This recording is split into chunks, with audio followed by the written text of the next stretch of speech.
கல்யாணம் ஃபிக்ஸ் ஆயிடுச்சா? தமிழ் மேட்ரிமோனிக்கு தேங்க்ஸ் சொல்லணும். 26 வருஷத்துக்கு முன்னாடி இதே தமிழ் மேட்ரிமோனி மூலமா தான் இவ அம்மாக்கும் கல்யாணம் பண்ணேன். கல்யாணம்னாலே தமிழ் மேட்ரிமோனி தான். சுவாமிநாதன் சார், விஜயனுடைய முந்தைய பேச்சுகள் அதே நேரத்தில் இன்றைய பேச்சு ஏதேனும் முன்னேற்றம் வித்தியாசத்தை உங்களால பார்க்க முடியுதா? அது குறித்து பேசுங்க. இல்ல, ஓரளவிற்கான ஒரு சிறிய அளவிலான முன்னேற்றம் அப்படின்னு பாக்குறேன். ஏன்னா கரூர் சூழ்ச்சி அப்படி என்பது அவர் திமுகவோடு தொடர்பு படுத்தக்கூடியது. ஜனநாயகன் விவகாரத்தையும் பேசுகிறார்ல, ஜனநாயகனையும் முதல் முறையாக அதை கூட்டு சூழ்ச்சி என்கிறார். ஆனா நம்ம அமித்ஷா அவர்கள், அப்பா சார் அவர்கள் சொல்வதை போல இன்னும் கொஞ்சம் வீரியமாக அவர் பாஜகவை எதிர்க்கலாம். பட் அவர் அந்த அரசியலே அவர் கொஞ்சம் மென்மையான அரசியலாகத்தான் மீண்டும் மீண்டும் முன்னெடுக்கிறார். நீங்க அந்த கேஸ் சிலிண்டர் விவகாரத்தை அவர் பேசுகிற பொழுது கூட மு.க. ஸ்டாலின் அவர்கள் டெல்லியில் போய் இதற்காக வலியுறுத்தினாரான்னு கேட்கிறார்.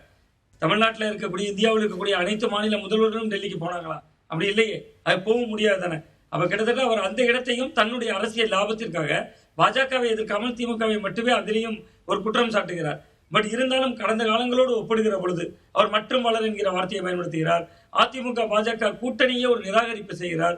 ஸோ அந்த இடத்துல அவர் எதிர்க்கவும் செய்கிறார் தான் நான் பார்க்கிறேன். அதுக்காக முற்றிலுமே எதிர்க்காமலும் இல்லை, இன்னும் கொஞ்சம் வீரியமாக எதிர்க்கலாம். பட் ஏன் அந்த வீரியம் குறைகிறது அப்படின்னா, மக்களவையில் திராவிட முன்னேற்ற கழகம் ஒரு வலுவான எண்ணிக்கையில் இருக்கிறாங்க, மாநிலங்களவையிலையும் குறிப்பிடத்தகுந்த எண்ணிக்கையில் இருக்காங்க, இந்தியா கூட்டணியினுடைய முகமாகவும் முகவரியாகவும் இருக்கிறாங்க. ஸோ அவ்வளோ பெரிய ஒரு இந்தியா கூட்டணியின் அங்கமாக இருந்து கொண்டு முதல்வர் அவர்கள் வீரியமாக எதிர்க்கலாம். பட் இப்பதான் அரசியல் களத்துக்குள்ள வர்றார். ஒரு நடிகராக இருந்து கொண்டு அரசியல் கட்சியுடைய தலைவராக மெல்ல மெல்ல தன்னுடைய பரிணாமத்தை மாற்ற முயற்சி தான் செய்கிறார். ஸோ அந்த முதல் பால்லேயே அவற்றை ஒரு பிரதமர் மோடி அவர்களை நோக்கி கடுமையான விமர்சனங்களை அவர் முன்வைக்கணும் அப்படின்னு நம்ம எதிர்பார்த்து விட முடியாது. போக போக அவர் செய்யலாம். ஒருவேளை அவர் இப்பொழுதான பிரச்சாரத்தை தொடங்கு புள்ளியில் தான் அவர் இருக்கிறார். இன்னைக்கு அவர் திருச்சியில் பேசுகிற பொழுது கேஸ் சிலிண்டர் பிரச்சனையை அவர் பேசுகிறார். இன்னொரு இடத்துல நாங்கள் ஆட்சிக்கு வந்தால் 6 சிலிண்டர் கொடுப்போங்கிறார். கேஸ் சிலிண்டர் இயல்பாகவே பணம் கொடுத்து வாங்கினாலே கிடைக்க மாட்டேது, இதுல எப்படி 6 சிலிண்டர் கொடுக்க முடியும்? ஸோ அவருடைய உரைகளிலேயே பல முரண்கள் இருக்கு அப்படிங்கக்கூடியதும் இன்றைய நாள்ல இருக்கு. நீங்க 6 சிலிண்டர் வழங்கப்படும் இல்லத்தரசியலுக்கு அப்படின்னு நாங்கள் தேர்தல் அறிக்கையில சொல்லியிருக்கோம் அப்படிங்கிறது நார்மல் நேரத்துக்கு அவர் நினைவூட்டலாம், பொருந்தலாம். பட் இப்ப சாதாரணமாக கேஸ் சிலிண்டர் கிடைக்கலன்னு சொல்றீங்களே, முதல் வாதத்திலேயே உங்களுடைய வார்த்தை தொடங்குறது அப்படித்தானே தொடங்குது, சிலிண்டர் தட்டுப்பாடு இருக்குன்னு. அவர் எப்படி 6 சிலிண்டர் கொடுக்க முடியும்? ஸோ அந்த உரைகள்ல இன்னும் கொஞ்சம் அவர் மெனக்கெட்டு இருக்கலாம். பட் பாஜக எதிர்ப்பு என்பதை அவர் பேசாமலே கடந்து போயிட்டாருங்கிறதுல எனக்கு உடன்பாடு இல்லை. அதான் அவர் ஜனநாயகனை கூட்டு சதி என்று சொல்கிறார்ல, அப்ப கிட்டத்தட்ட அது ஜனநாயகன் பிரச்சனை அவர் இதோட பேசல. அவர் சொல்றாரு பாருங்க, ஜனநாயகன் வெளியாகி இருந்தால் அது தேர்தல் நேரத்தில் ஒரு பெரிய தாக்கத்தை ஏற்படுத்தி இருக்கும் என்று அவர்கள் நினைக்கிறார்கள். அது யார்? அது நிச்சயமா திமுக இல்லையே.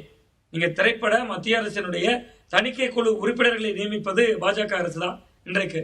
அப்ப அதுல 5 பேர் கொண்ட குழுவினர் கடைசியாக கூட படம் பார்த்தாங்க. அதுல ஒருவர் உடல்நிலை சரியில்லை அப்படின்னு சொல்லக்கூடிய சூழல இன்னொருவரை வைத்து கூட அதை பார்க்க மனம் வரல. அப்ப அவர் பாஜகவை எதிர்க்க ஆரம்பித்து விட்டார்.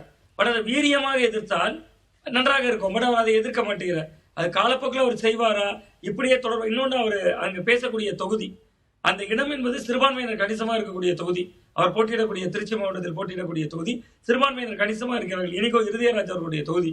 இனிகோ இருதயராஜ் அவர்கள் கிறிஸ்தவ நல்லெண்ண அமைப்புகள்லாம் தலைவராக இருந்தவர். ஸோ அவர் அந்த இடத்துல இருந்துட்டு கூட பாஜகவை எதிர்க்கலைன்னா அதுவுமே எதிர்மறையாக மாறும். ஏன்னா அவர் பெரம்பூர்ல வெற்றி பெறுவதை விட அந்த திருச்சி கிழக்கு என்று சொல்லக்கூடிய அந்த இனிகோ இருதயராஜ் அவர்களுடைய தொகுதியில சிறுபான்மையினர் ஓட்டுகள் தான் கணிசமாக இருக்கிறது. ஸோ அவர் பாஜகவை எதிர்த்து தான் ஆக வேண்டும் என்கிற ஒரு கட்டாயமும் இருக்கு அவருக்குள்ள இயல்பாகவே. ஸோ அந்த இடம் நோக்கி விஜய் மெல்ல மெல்ல நகர்வார்னு நான் பாக்குறேன். இங்க திமுகவை எதிர்க்கிற வீரியத்தை அவர்கிட்ட பாஜக எதிர்ப்புல எதிர்பார்க்க முடியாது. பட் பாஜகவை அவர் எதிர்ப்பதற்கு தொடங்கி இருக்கிறார். அதனாலதான் இன்றைக்கு அந்த உரையில கூட அவர் சொல்றாரு, மற்றும் வளர்லாம் போட்டிடுறாங்க, மற்றும் வளரை பத்தி நம்ம பேச வேண்டியதில்லை என்றும் சொல்கிறார். கேஸ் சிலிண்டர் தட்டுப்பாடு இருக்குன்னு சொல்றாரு. முதல்ல அந்த இடமே ஒரு நடிகராக இருக்கக்கூடியவர் கிட்டத்தட்ட அவர் இதுவரை பேசாத அரசியல் தான் நினைக்கிறேன். அவர் கேஸ் சிலிண்டர் தட்டுப்பாடு இருக்கா, உங்களுக்குலாம் தட்டுப்பாடாக தானே இருக்கு அப்படின்னு மக்களை நோக்கி அந்த கேள்வியை வைக்கிறார். ஸோ அவர் மக்களை கூட்டாக சேர்த்துக் கொள்கிறார். நீங்க பாஜகவை தான் மட்டும் எதிர்க்க முடியுமோ என்னவோ என்கிற ஒரு அச்சத்துல தான் அவருக்கு அச்சம் இருக்கிறதாகத்தான் நானும் பாக்குறேன். கல்யாணம் ஃபிக்ஸ் ஆயிடுச்சா? தமிழ் மேட்ரிமோனிக்கு தேங்க்ஸ் சொல்லணும்.